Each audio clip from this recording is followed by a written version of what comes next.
Hello. Thank you for taking the time to learn about our class. My name is Eric Ortman. Your child's going to probably call me Coach O, and you're here because they're taking Algebra 1 from me. Teaching Algebra 1 is just part of my job here. So I have two classes that I teach. They're both Algebra 1, but most of my time is spent supporting other teachers in our math department here. So I'm the lead for our department, and then I also get to coach just a little bit of girls soccer as well. So I do lots of things here, but for the sake of what we're going to talk about right now, it's just the Algebra 1. This is my 10th year in Austin ISD. It's my second at Crockett. Prior to coming here, I was a middle school person, so I think that is a big advantage for me as far as understanding where your kids are coming from and then also being able to teach them, because I did teach 6th grade, 7th grade, 8th grade math. And so I think all those skills just kind of build each year. And so if there's some things that they're a little fuzzy on, we're going to clean that up and make sure that this is the year that, gets them confident and comfortable so that they can be effective math students the next 3 years after this year. So there were some things that I think we'll talk more about. This is just kind of our schedule, but this is not anything new, or you should be kind of familiar with this information. I am going to show you just kind of our blend page and give you a little bit of a tour. So this is probably where you just were. It's our home page, and there's some information on here. So if you ever just need to get a hold of me, you may want to consider, if your child's in first period, joining our first period remind, if you just kind of want to know what's going on. This is my Google Voice number, so I'm happy if you just want to text me sometime just to ask a quick question. You can do that as long as you let me know who your child is. That would be really helpful. But this homepage, I try to keep it pretty simple and to the point. I think there's a good likelihood I'm going to add a schedule here or a calendar just so kids can kind of click on individual days. But for right now, the way they can access our work is just by clicking on the unit that we're in, which will always be sequentially at the bottom. So doing that will take them to our learning for the day, and it's always going to have 3 parts. So this start is just kind of something to turn their brains on, to bring them into class, maybe practice something we were doing the prior day. The core of our learning, though, is going to happen here in this middle section. We are using this year a website called Desmos, and it's been around quite a while, so I've been using it probably 5 or 6 years now. Like when I taught 6th grade many years ago, we used it with them. And the reason I like this a lot is because it's interactive. So when kids do activities, there's different ways I can kind of view their progress. So you can see, like, typically we'll have kids log in during the start of class, and then what I'll be able to do on my end is actually see their progress. And so it's really great for feedback. It's really great for me finding out who knows what they're doing and who needs some support. And then I can kind of use breakout rooms to individually support kids, which honestly, that seems to be kind of the most comfortable way they're learning right now, as far as like opening up to me. So kids are pretty reluctant to turn their cameras on. They like the chat better than they like the speaking. But then if we do breakouts, typically they're just like, oh, hey, how's it going? And we can screen share and look at actual problems together. And so we have been using most of the full 90 minutes. Like, I'm on the entire time, just because I, as a teacher, get nervous about just totally letting them go. I don't know.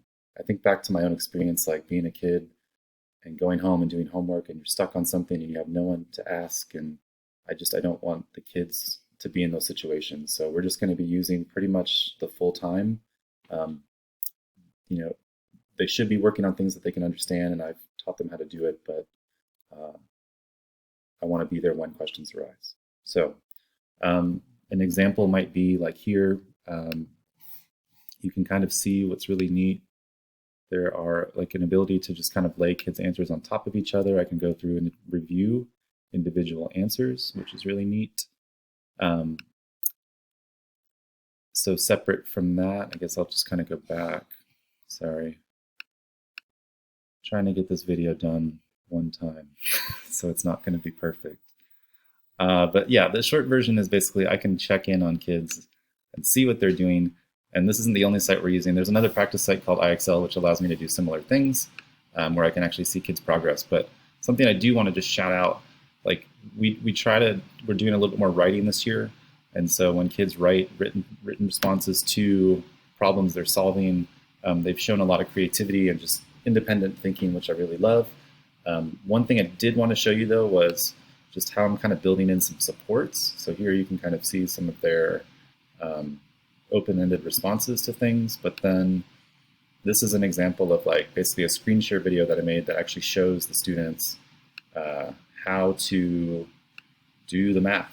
So I'm like modeling for them. So in case something doesn't make sense in my explanation, they have that opportunity to go back and watch. So a lot of the supports are built in.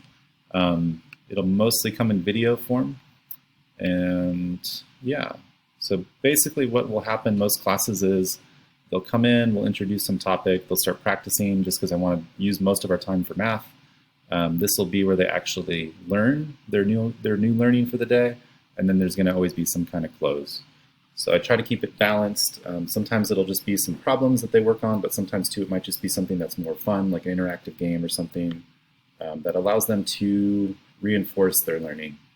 The big things to know, I guess, in terms of grading, so I'll just show you here. We can look at a test, but I was going to point out just one thing on the syllabus. So syllabus is on the side if you want to review this later. Here we go. So at Crockett, these are like classwork grades. So just kids coming to school and participating, they should be getting most of these points. But the bulk of a student's grade is going to come from what they actually know about the content. So like in math class, can they actually do the math, right? Not are they doing all the worksheets or doing all the activities online, right? It's when they sit down and actually say, can you find the slope of a line? That's going to be the bulk of their grade, right? So all of those skills. And so what we do is we kind of take all of the 9th grade Algebra 1 curriculum and we break it down into the most important ideas, and then we build units around those, and then we just test those big ideas. And so one of the things we're trying to do this year is I really want to make sure if a kid picks an answer, it's because they really know the thing. And so when we do like multiple choice, it helps us just really quickly know, right? We get points back, but I don't know if a kid's clicking or not, right? Or if they actually know something. And so we're trying to do a lot more just like share with me your thoughts and teaching kids how to actually talk about what they're thinking. And so building in supports for them using sentence stems, giving them vocabulary specifically that we want them using, and then also just here, getting them to think not just in terms of like finding an answer, but what does that answer mean? These are things that are going to be really important as they get older and continue to study math here at Crockett. So let me just make sure. I guess one thing I just want to like kind of end on. This is so weird and hard, and I think I have a major connection with the kids as far as understanding that it's hard for them too. So it's hard for teachers, it's hard for students, and we're just going to try to get through it together. I can be very flexible in face-to-face instruction. Like I just need to know that kids are learning math.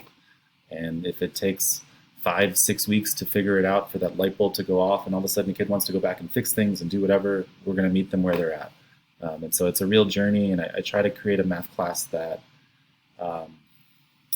my friends who grew up not liking math because it was just hard and weird and they didn't get the support they needed, my hope is that they would enjoy my class because anyone can be good at it. So I would encourage you, if you have any questions, if you've created any questions off of this, if things look weird, if you hear things from your kids and you're like, I want to know more, please, please, please reach out. You may see at some point soon, there's probably going to be like a calendar here that just makes it a little bit easier for kids to get into their learning for that day. But I'm still learning how to make things look nice and blend. So yeah, I appreciate you being here and sharing your kid with me. Whatever you can do just to encourage them to be great and keep hanging in there, I would appreciate that as their teacher. Thank you.